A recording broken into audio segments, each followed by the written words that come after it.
नमस्कार दोस्तों, स्वागत है आपका केटी वॉइस स्टोरीज चैनल में। दोस्तों, हमारी आज की कहानी है देवर ने अपनी भाभी के साथ। मेरा नाम रीत है। यूं तो मैं 32 साल की होने वाली थी, पर आज भी किसी हूर से कम नहीं लगती थी। खूबसूरत चेहरा, तीखे नैन नक्श, गोल मटोल आंखें, पतले पतले होंठ, सुराही सी गर्दन, गठीला बदन और ऊपर से खनकती आवाज मेरे हुस्न में 4 चांद लगा देती थी। मैं खुद को सजाने संवारने में कोई कसर नहीं छोड़ती थी। मेरे पति राजेश ने जब मुझको पहली बार सुहाग रात पर देखा था तो उसकी आंखें फटी की फटी रह गई थी। जब 20 साल की उम्र में मैं दुल्हन बनकर ससुराल आई थी, तब गांव भर में मेरी खूबसूरती की चर्चा हुई थी। पास पड़ोस की बहुत सी लड़कियां हर रोज अपनी नई भाभी को देखने पहुंच जाती थी। वे एकटक मुझको देखती रहती थी। जब मेरी खूबसूरती को लेकर तरह तरह के सवाल जवाब करती तो मैं हंसकर बोलती, धत तेरे की, यही भी कोई बात हुई। राजेश ठहरा एक देहाती लड़का, बहुत ज्यादा पढ़ा लिखा तो था नहीं, पर गाड़ी मैकेनिक का काम अच्छा जानता था। उसी के चलते तकरीबन 10,000 महीने वह कमा लेता था। काम करने वह पास के एक कस्बे में जाता था। शाम ढले दाल सब्जी और गृहस्थी का सामान लेकर लौटता था। मैं सज संवर कर उसका इंतजार कर रही होती थी। अगर कभी राजेश को देर हो जाती तो मैं उसे उलाहना देते हुए कहती, देखो जी, हम पूरे दिन आपके इंतजार में खड़े रहते हैं, पर आपको एक बार भी हमारी याद तक नहीं आती। ज्यादा सताओगे तो हम अपने मायके चले जाएंगे। यह सुनकर राजेश मेरी जी हुजूरी करने लग जाता था। मैं मान भी जाती थी। गर्मा गर्म जलेबी मेरी कमजोरी थी। राजेश घर वालों से छिप छिपाते थोड़ी जलेबी अक्सर ले आता था। वक्त तेजी के साथ आगे बढ़ता गया। 5 साल बाद घर में 2 बच्चे भी हो गए। फिर शुरुआत हुई उनकी पढ़ाई लिखाई की। गांव में बहुत अच्छे स्कूल तो नहीं थे, इसलिए मैंने राजेश को कस्बे में जाकर रहने के लिए राजी कर लिया। कस्बे में आकर राजेश पूरी तरह काम में रम गया। अब उसे पहले से ज्यादा मेहनत करनी पड़ रही थी।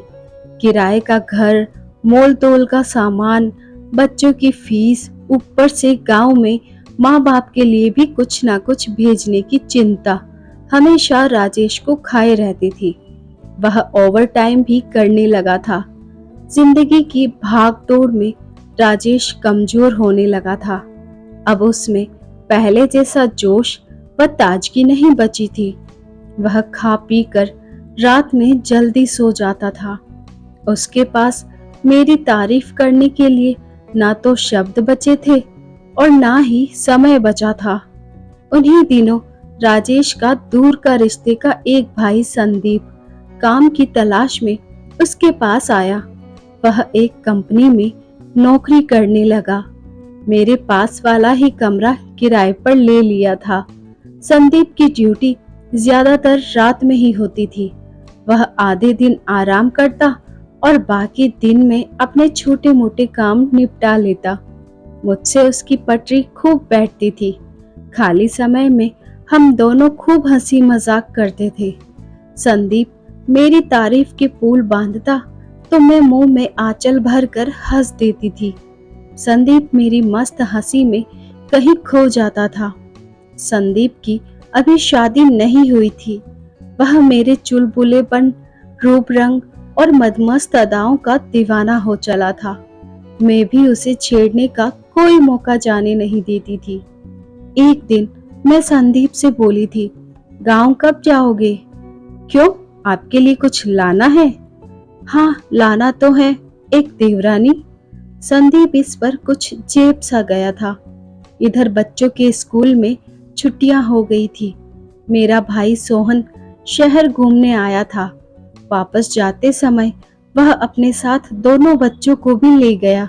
नानी के घर के क्या कहने, जाना तो मैं भी चाहती थी, मगर राजेश के ख्याल ने मुझे रोक दिया था। उसके खाने पीने, कपड़े धोने की चिंता बनी हुई थी। राजेश सुबह 8 बजे अपना खाना लेकर घर से निकल जाता था और देर शाम 9 बजे तक ही घर लौटता था। संदीप की रविवार को छुट्टी होती थी। एक दिन वह आराम से दोपहर के 2 बजे तक सोकर उठा, चाय बनाकर पी। बर्तनों की खटपट की आवाज सुनकर मैंने पुकारा, अरे संदीप, थोड़ा आना तो। आया भाभी, कहकर संदीप दौड़ा दौड़ा मेरे कमरे में आ गया। मैं अधे मुंह बिस्तर पर लेटी हुई थी। क्या हुआ? ज्यादा कुछ नहीं, थोड़ा सिर में दर्द है, दुकान से दवा ला दो। संदीप पास की केमिस्ट की दुकान से सिर दर्द की गोली ले आया। संदीप ने मुझको गोली थमा दी और पानी का गिलास भी भरकर ले आया। संदीप, तुम कितना ध्यान रखते हो हमारा, मैंने चेहरे पर मुस्कान लाते हुए कहा। भाभी, आप कहो तो थोड़ा सिर भी दबा दूं? संदीप ने अपनेपन में कहा। मैंने हाँ में गर्दन हिला दी। संदीप मेरे सिरहाने एक कुर्सी पर बैठ गया। उसकी जादुई उंगलियां मेरे माथे पर थिरकने लगी। दवा के असर और संदीप की सेवा से मेरे माथे का दर्द तो बंद हो गया, मगर बदन में एक झुरझुरी सी दौड़ गई। अब एक अजीब सा खिंचाव मेरे मन में आ गया था। मैं बड़ी मुश्किल से खुद को रोक पा रही थी। मैंने बंद आंखों से ही कहा, ठीक है संदीप, तुम्हारा शुक्रिया। अरे शुक्रिया कैसा भाभी, आपने ही तो काम आएंगे। जब से यहाँ आया हूँ मेरे सिर में आज तक किसी ने मालिश नहीं की है, आप कर सकती हो क्या? मैं सोच में पड़ गई कि आखिर आज संदीप चाहता क्या है। बड़ी मुश्किल से मैं खुद को रोक पाई थी। फिर आग पानी का मिलन क्या करेगा, मना भी नहीं कर सकती। मैंने खुद को वक्त के हवाले कर दिया। मेरी पतली लंबी उंगली संदीप के सिर में हलचल मचा रही थी। वह धीरे धीरे सुध बुध खो रहा था। उसने मेरी गोल मटोल हथेली को पकड़कर चूम लिया था। मैंने अपना हाथ खींचते हुए कहा, यह क्या है संदीप? यह मेरा शुक्रिया है भाभी, मैंने रोमांटिक होते हुए कहा। बस इतना सा शुक्रिया? संदीप ने मुझको अपने सामने की ओर खींच लिया और मुझको अपनी बाहों में भर लिया। फिर मेरे गालों को चूमने लगा। धीरे धीरे हम दोनों एक दूसरे में समा गए।